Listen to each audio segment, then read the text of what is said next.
बिस्मिल्लाहिर्रहमानिर्रहीम। अस्सलाम वालेकुम स्टूडेंट। हम चैप्टर नंबर 5 का रिवीजन करने की तरफ जा रहे हैं और हमारा जो टॉपिक होगा रिवीजन में शुरू के टॉपिक्स हम लेंगे चैप्टर नंबर 5 के। ठीक है, चैप्टर नंबर 5 हमारे पास है एनर्जेटिक्स ऑफ केमिकल रिएक्शंस। इसमें इम्पोर्टेंट जो मेन टॉपिक है वो थर्मोडायनेमिक्स का है। एक थर्मोडायनेमिक्स को डिस्कस हमने पहले भी किया है, दोबारा से रिवाइज करते हैं। थर्मोडायनेमिक्स की कुछ टर्म्स हैं हमारे पास, जिसमें एक सिस्टम मैंने बताया था। सिस्टम क्या होता है? जिसको इमेजिनरी पोर्शन, जिसको हम अंडर ऑब्जर्वेशन रखें, वो हमारे पास कहलाता है सिस्टम।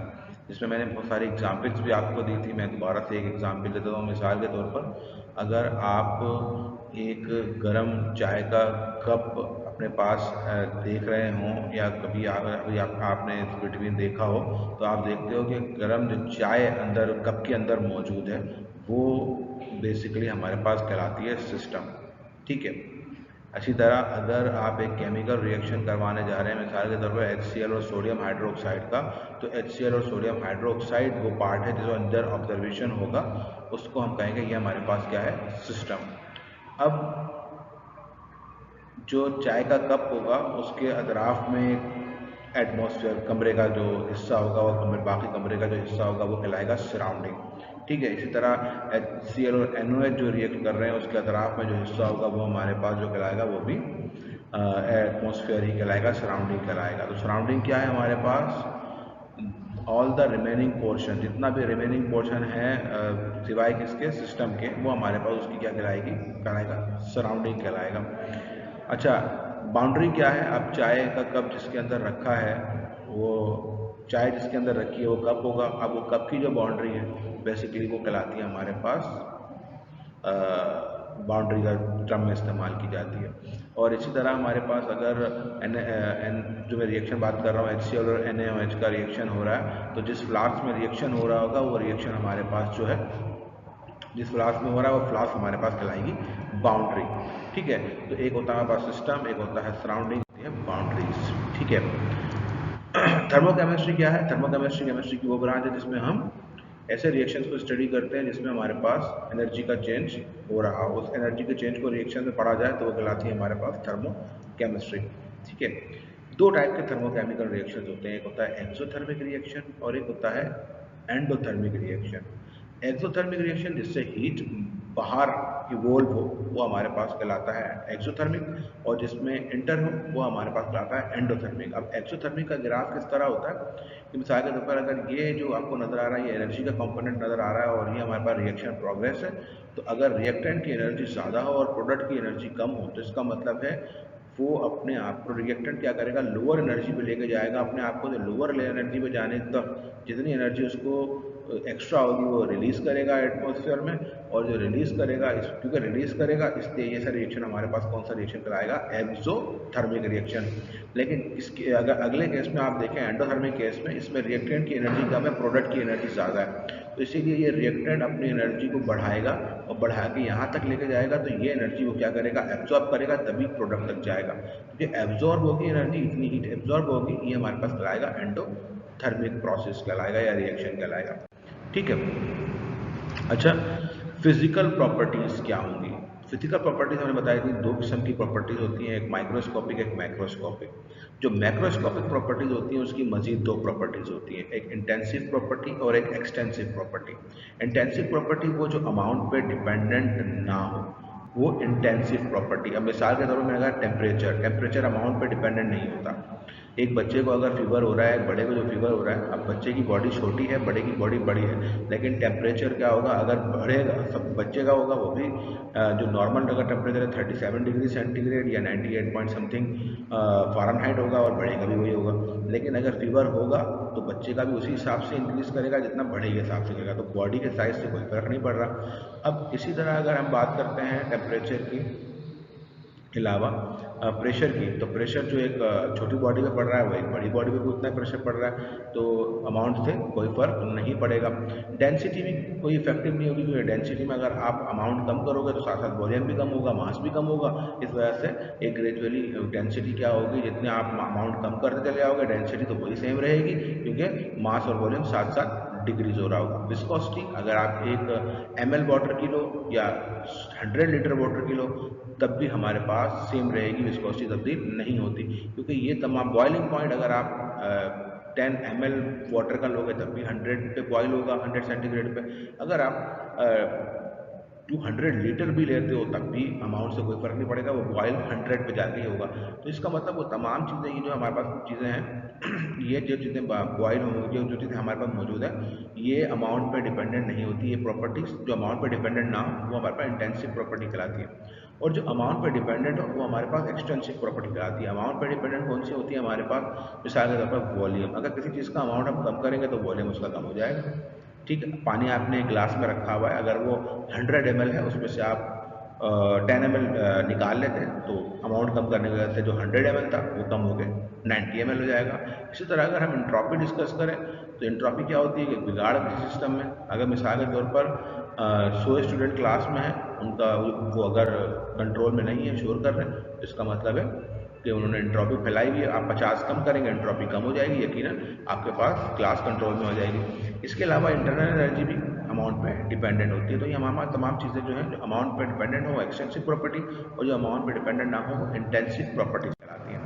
ठीक है, थर्मोडायनेमिक्स क्या है बेसिकली? थर्मो का मतलब होता है हीट, डायनेमिक्स का मतलब होता है फ्लो। अब thermodynamics is the branch of science which deal with study of the transformation of energy from one form to another form. एक फॉर्म से दूसरे फॉर्म की तरफ ट्रांसफॉर्म करना एनर्जी का, वो हमारे पास थर्मोडायनेमिक्स कहलाता है। ये पिछले लेक्चर में भी हमने डिटेल में पढ़ा था। अच्छा, फर्स्ट लॉ ऑफ थर्मोडायनेमिक्स क्या है? फर्स्ट लॉ ऑफ थर्मोडायनेमिक्स कहता है कि अगर हम एक सिस्टम की बात करते हैं, first law of thermodynamics, the energy can neither be create nor be destroy through it change from one form to another form. अपनी फॉर्म चेंज करता है लेकिन जो है वो न क्रिएट किया जा सकता है ना ही डिस्ट्रॉय किया जा सकता है। फर्स्ट लॉ ऑफ थर्मोडायनेमिक्स के मुताबिक हम कहते हैं कि ये एक सिस्टम है, इस सिस्टम को हम एनर्जी नहीं दे रहे। अगर इस सिस्टम को हम एनर्जी नहीं दे रहे तो इसका एक स्पेसिफिक वॉल्यूम है, ठीक है, और इसकी एक एनर्जी है, ठीक है, एक इसकी इंटरनल एनर्जी है, ठीक है, और इसका एक वॉल्यूम यानी कि ये वॉल्यूम है। अब इसको हम एनर्जी देते हैं तो ये अपना वॉल्यूम इंक्रीज करेगा, तो वर्क डन करेगा। जब ये वर्क डन करेगा तो हम लिखते हैं जो हमारे पास हम इसको एनर्जी दे रहे हैं, हीट दे रहे हैं, वो एक तो इंटरनल एनर्जी चेंज करने में खर्च हो रही है और एक वर्क डन पे खर्च हो रही है।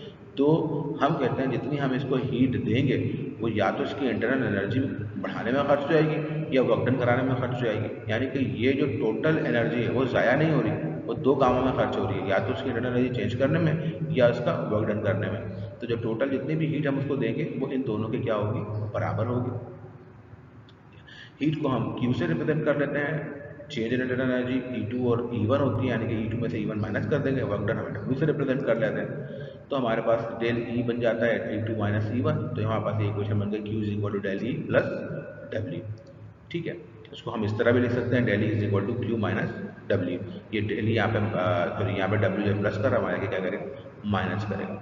तो ये दो इक्वेशन बना सकते हैं आप थर्मोडायनेमिक्स के हवाले से। थर्मोडायनेमिक्स की कंडीशंस हैं। अब हमारे पास थर्मोडायनेमिक्स की कंडीशन कैसी हैं कि आप अगर बात करते हैं कि डेरिवेशन हम अगर करते हैं प्रेशर और वॉल्यूम जब वर्क कर रहा हो, तो हम ये कहते हैं कि अगर हमारे पास ये एक सिस्टम है, इस सिस्टम में ये जो एनर्जी इसको देते हैं तो इसका पहले वॉल्यूम V1 था, लेकिन जब उसको हम एनर्जी प्रोवाइड करते हैं तो अपना वॉल्यूम बढ़ाकर, यानी कि इतना अमाउंट बढ़ाएगा, इसकी लेंथ यहाँ से यहाँ तक शिफ्ट हो जाएगी। ठीक है, प्रेशर भी इस पर कुछ ना कुछ बढ़ रहा है, तो इसका वॉल्यूम पहले V1 इतना, बाद में क्या हो जाएगा, तो V2 हो जाएगा। ठीक है, तो इसमें हम ए जो है एरिया से रिप्रेजेंट कर रहे हैं, एफ जो है वो फोर्स है, पी जो है वो प्रेशर है, डेल ई जो है हमारे पास, डेल एल जो है हमारे पास वो लेंथ है कि यहाँ से लेकर यहाँ तक जितना उसने सफ़र किया है। ठीक, अब V1 जो है इनिशियल वॉल्यूम था, V2 हमारे पास जो है वो फाइनल वॉल्यूम था। ठीक है, और डेल भी हमारे पास चेंज इन वॉल्यूम था। ठीक है, अब फोर्स W जो वर्क डन होता है वो हमारा बराबर होता है force multiply by del L या लेंथ, किसी भी लेंथ की, यानी कि किसी भी आप फोर्स को अप्लाई करो एक स्पेसिफिक डिस्टेंस तक, वो हमारे पास कहलाता है वर्क डन। ठीक है, अब इस वर्क डन को हम एक्सप्लेन किस तरह करते हैं कि इसमें एक चीज़ होती है प्रेशर। प्रेशर किसके बराबर होती है? फोर्स अपॉन एरिया की। लेकिन एरिया यहाँ पे अगर डिवाइड कर रहा है क्या करेगा? मल्टीप्लाई। तो क्या बन जाएगा? Force is equal to P A. ठीक है, अब इस पी ए को इस एफ की जगह पे हम चेंज करवा देते हैं, इक्वेशन बन के एफ की जगह हटा लगा देते हैं। जब इक्वेशन एफ की जगह हम लगाएंगे तो हमारे पास बन जाएगा W is equal to F ये वाला, पी ए ये वाला और डेल एल ये वाला। अब एक एरिया में एक और डायमेंशन ऐड हो गई है एल या डिस्टेंस, और एक और डायमेंशन ऐड हो जाएगी तो एरिया कन्वर्ट हो जाता है वॉल्यूम में। तो हमारे पास ये बन जाएगा, जैसे बताया गया है, डेल वी हमारे पास क्या बनता है? A multiply by del L के बराबर है। सो डब्ल्यू हमारे पास किसके बराबर हो जाएगा? पी डेल वी के। तो हमारे पास क्या बन गई? डब्ल्यू के लिए इक्वेशन पी डेल वी। अब इस डेल पी डेल वी को हम इस इक्वेशन में, जो कि हमारे पास पहली इक्वेशन हमने प्रूव की है इस प्रीवियस स्लाइड में, उसमें हम पुट कर देंगे। प्रीवियस स्लाइड में हमने इक्वेशन प्रूव की थी ये वाली, del E is equal to Q minus W. अब इस क्यू की जगह पे हम ये, डब्ल्यू की जगह पे हम ये वैल्यू रख देंगे, तो ये हमारे पास आ जाएगा del E is equal to Q minus P del V. ये इक्वेशन, जो ये वाली इक्वेशन है, ये हमारे पास यूज होती है। और एक जो प्रीवियस स्लाइड में करवाई है वो वाली इक्वेशन थर्मोडायनेमिक्स के न्यूमेरिकल में हम यूज करेंगे। ठीक है, इसको हम इस तरह भी लिख सकते हैं कि जो पी डेल वी यहाँ पे माइनस कर रहा है, क्या करेगा? प्लस करेगा। ठीक है, अब मजे आगे चलते हैं। इसी को हम अगले प्रोसेस में आएंगे। प्रोसेस है कांस्टेंट वॉल्यूम। कांस्टेंट वॉल्यूम पे प्रूफ करते हैं। कांस्टेंट वॉल्यूम प्रूफ करने के लिए हम इसका वॉल्यूम कांस्टेंट करते हैं, तो इसीलिए यहाँ पे क्यू के साथ हमने वी लिख लिया है। ये कांस्टेंट वॉल्यूम को बता रहा है, तो del is equal to Q V plus minus P del V, ये इक्वेशन बन जाएगी। अब हमें ये पता है कि वॉल्यूम अगर चेंज नहीं हो रहा, ठीक है, तो उस सूरत में अगर put the value of del V in equation one, del V की इक्वेशन वन में हम वैल्यू रखते हैं, तो हमारे पास डेल ई किसके बराबर हो जाएगा? क्यू वी, क्योंकि डेल वी बेसिकली क्या है? वो जीरो। ठीक है, डेल वी क्योंकि जीरो होगा क्योंकि वॉल्यूम चेंज नहीं होगा, क्योंकि हम क्या कर रहे हैं? कांस्टेंट वॉल्यूम की।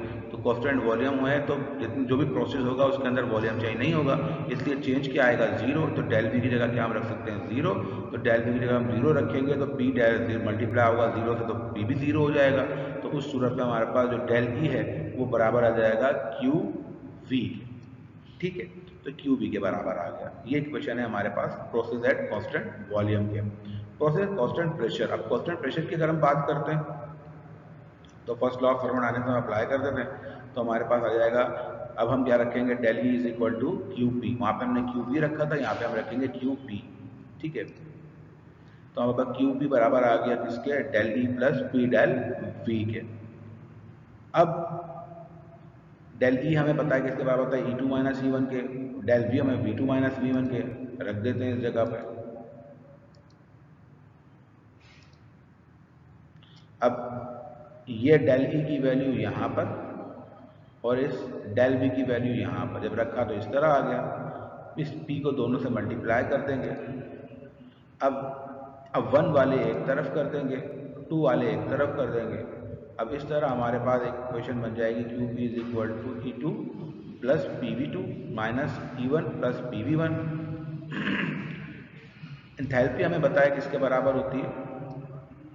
E1 प्लस P1, यानी कि H1 है तो E1 प्लस PV1 और H2 है तो E2 प्लस PV2। अब इस जगह पे H2 आ जाएगा, इस जगह पे H1 आ जाएगा, तो हमारे पास Q बन जाएगा H2 माइनस H1 के।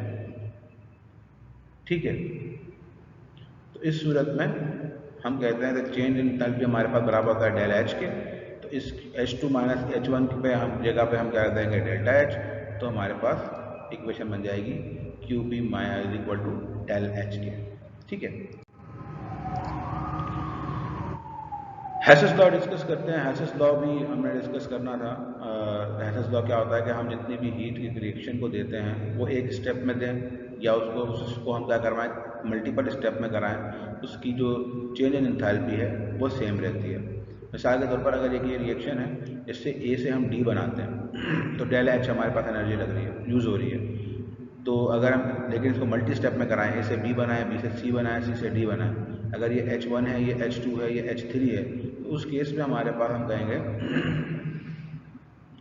कि जो हमारे पास टोटल एनर्जी होगी वो किसके बराबर होगी, डेल एच की, वो H1 plus H2 plus H3 के बराबर होगी।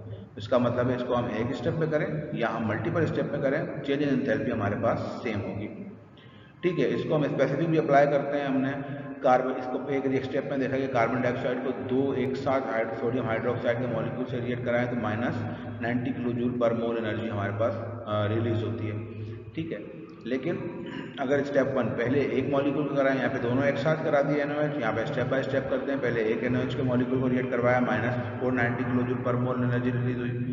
दूसरे स्टेप में करवाया तो फिर ये जब बन गया तो उसको दूसरे स्टेप में दोबारा NaOH से रिएक्ट करवाया, प्रोडक्ट वही बन गई जो यहाँ बनी थी वो यहाँ पे दोबारा बन गई, इसका -41 किलो जूल पर मोल आ गया।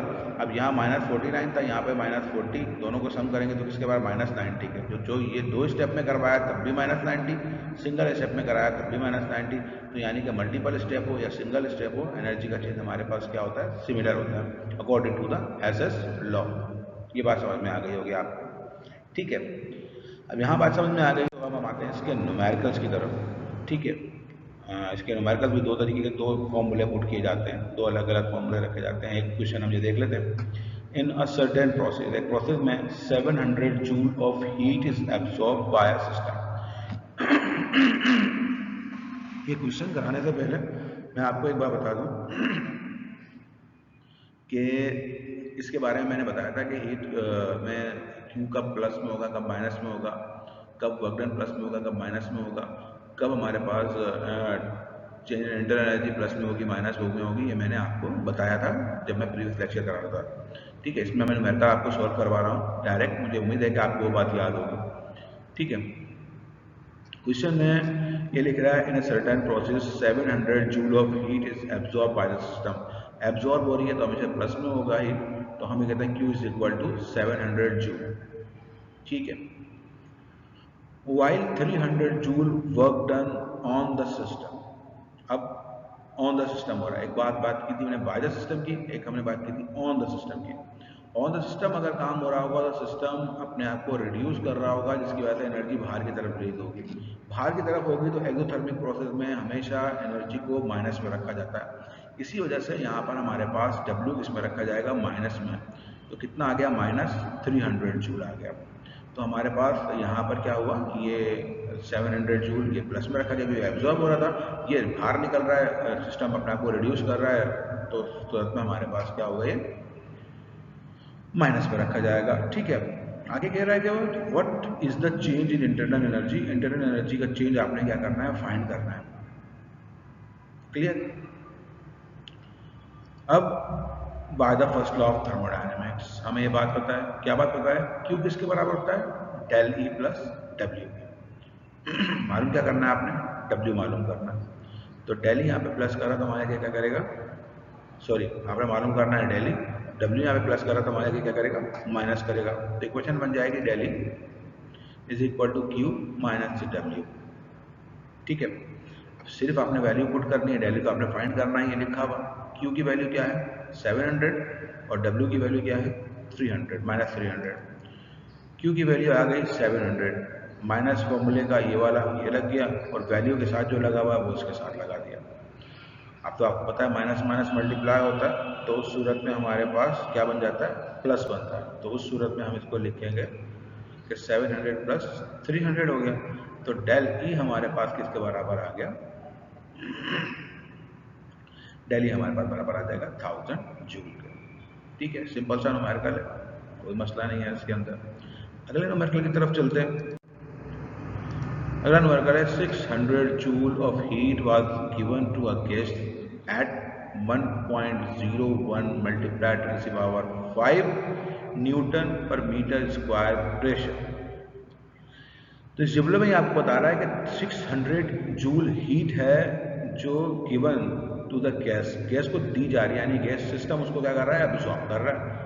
यकीनन ये किसमें रखा जाएगा, प्लस में रखा जाएगा। ठीक है, और इसका प्रेशर कितना है, वो इतना है 1.01 multiply 10⁵ newton per metre square या pascal. The internal energy was increase by 300 joule. Increase हो रही है इंटरनल एनर्जी, प्लस में रखी जाएगी, कितनी हो रही है 300 जूल। डेल्टा ई हमारे पास किसके बराबर होगा 300 जूल के। Find the increase in volume, आपने वॉल्यूम का चेंज मालूम करना है इस क्वेश्चन में। ठीक है, डेटा देख लेते हैं। डेटा क्या है हमारे पास कि Q इज इक्वल टू 600, दोबारा पढ़ लेते हैं। 600 joule of heat was given to a gas at 1.01 multiply 10⁵ newton per metre square pressure, कि इतनी हीट 600 जूल हीट एब्जॉर्ब हो रही है, एब्जॉर्ब हो रही है इसलिए प्लस में रखी जा रही है, तो Q is equal to 600 joule. ठीक है, 1.01 multiply 10⁵ newton per metre square pressure है, प्रेशर भी रख लिया यहाँ पर 1.01 multiply 10⁵ newton per metre square pressure. The internal energy was increased, internal energy increase करती है बाय 300 जूल, 300 जूल इंक्रीज कर जाती है। अब 300 जूल इंक्रीज कर जाएगी, तो इंक्रीज कर रही है तो उसको किस में रखेंगे, प्लस में। डेली हमारे पास प्लस 300 जूल हो जाएगा। Find the change in internal volume, जो वॉल्यूम चेंज आ रहा है वो हमको बताना है, तो डेल भी हमारे पास क्वेश्चन मार्क के तौर पर आ गया। यहाँ तक बात समझ में आई होगी, आगे चलते हैं। By the first law of thermodynamics, आपको एक बात पता है, दूसरा फॉर्मूला आपने प्रूव किया था जब प्रेशर और वॉल्यूम वर्क हो रहा वर्किंग में था, तो Q is equal to del E plus P del V, ये आपके पास इक्वेशन बन गई जो आपने बनाई थी, प्रूव की थी। इसमें से आपको ये डेल भी मालूम करना है, बाकी चीज़ें आपको गिवन है। Q 600, del E 300, T 1.01 exponent 5 newton per metre square. ठीक है, अरेंज कर लेते हैं, डेल बी को एक तरफ कर लेते हैं। अरेंज करने के लिए ये डेल यहाँ पर प्लस कर रहा है, वहाँ जाके क्या करेगा, माइनस करेगा। ठीक है, माइनस कर रहा है ये आके यहाँ पे, यहाँ क्या बच गया, पी डेल बी बच गया।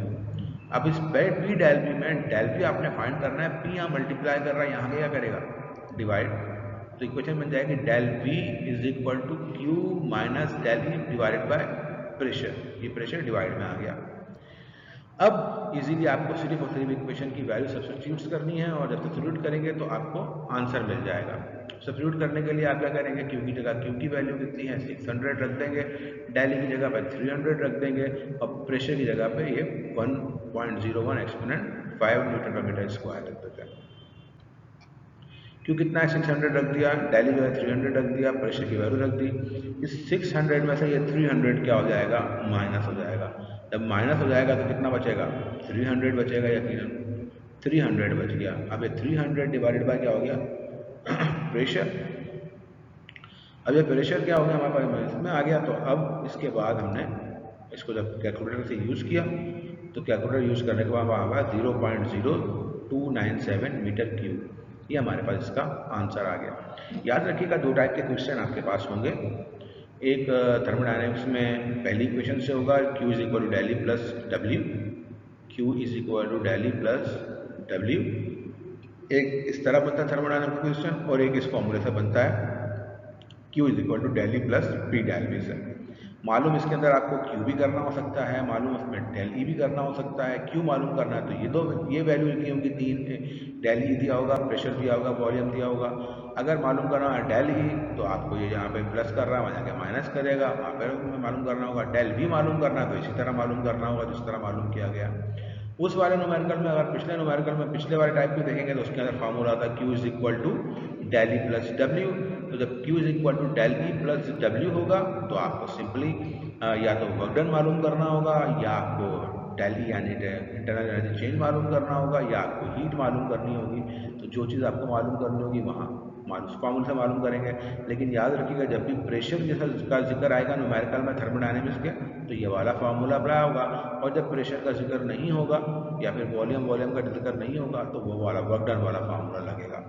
तो इस बात को माइंड में आप क्लियर कीजिएगा कि अगर वर्क डन वाला काम कर रहे हैं तो वो वाला फार्मूला रखेंगे, और जब प्रेशर या वॉल्यूम का मालूम कर रहे हैं तो ये वाला फार्मूला रखेंगे। और ये फार्मूला रखते वक्त याद रखिएगा कि आपको इसमें ये जो वैल्यूज़ हैं, इनकी जो नेगेटिव और पॉजिटिव साइन है वो बहुत मायने रखती है। नेगेटिव और पॉजिटिव साइन को अगर आपने माइंड में नहीं रखा तो वो प्रॉब्लम कर जाएगा। क्वेश्चन डिपेंड इन पे करता है कि आपको नेगेटिव और पॉजिटिव साइन को मुस्तकिल तौर पे ऑब्जर्वेशन में रखना है कि कौन सी वैल्यू माइनस में रखी जाएगी, नेगेटिव साइन के साथ होगी, कौन सी पॉजिटिव साइन के साथ होगी। अगर आप इसको नहीं रखते हैं तो ये पूरा क्वेश्चन आपका ख़राब हो जाएगा, तो नंबर का बहुत ज़्यादा रेड्यूस हो जाएंगे, कम मिलेंगे आपको।